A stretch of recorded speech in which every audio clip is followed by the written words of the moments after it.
ഷൊർണൂർ കൊടുങ്ങല്ലൂർ സംസ്ഥാന പാതയിൽ അകമലയിൽ വാഹനാപകടം.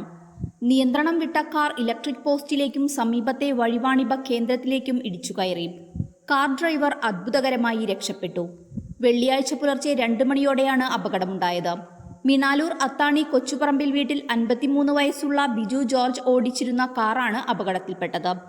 പാലക്കാട് നിന്നും തൃശൂരിലേക്കുള്ള യാത്രക്കിടയിലാണ് അപകടമുണ്ടായത്. ഡ്രൈവർ ഉറങ്ങിപ്പോയതാണ് അപകട കാരണം എന്നാണ് നിഗമനം. പാലക്കാട് മുണ്ടൂര് പ്രിസൈഡിംഗ് ഓഫീസറായിരുന്നു ബിജു ജോർജ്. ഇലക്ഷൻ ഡ്യൂട്ടി കഴിഞ്ഞ് വീട്ടിലേക്ക് തിരികെ വരുമ്പോഴായിരുന്നു അപകടമുണ്ടായത്. അകമല പത്മനാഭ ഹോട്ടലിന് സമീപം വെച്ച് നിയന്ത്രണം വിട്ട കാർ ഇലക്ട്രിക് പോസ്റ്റിലേക്കും റോഡരികിലെ മൺചട്ടി വിൽപ്പന കേന്ദ്രത്തിലേക്കും ഇടിച്ചുകയറി. സമീപത്തെ മതിലും തകർത്താണ് നിന്നത്. KSEBയുടെ 2 പോസ്റ്റുകൾ തകർന്നിട്ടുണ്ട്. രാത്രി സമയമായതിനാൽ വലിയ ദുരന്തം ഒഴിവായി. ചെറുതുരുത്തി CIയും ഹൈവേ പോലീസും ചേർന്ന് മേൽനടപടികൾ സ്വീകരിച്ചു. അപകടത്തെ തുടർന്ന് മേഖലയിൽ വൈദ്യുതി ബന്ധം പൂർണ്ണമായും തടസ്സപ്പെട്ടു. KSEB അധികൃതർ എത്തി ഇലക്ട്രിക് പോസ്റ്റുകൾ മാറ്റി സ്ഥാപിക്കുന്നതിനുള്ള നടപടികൾ ആരംഭിച്ചിട്ടുണ്ട്.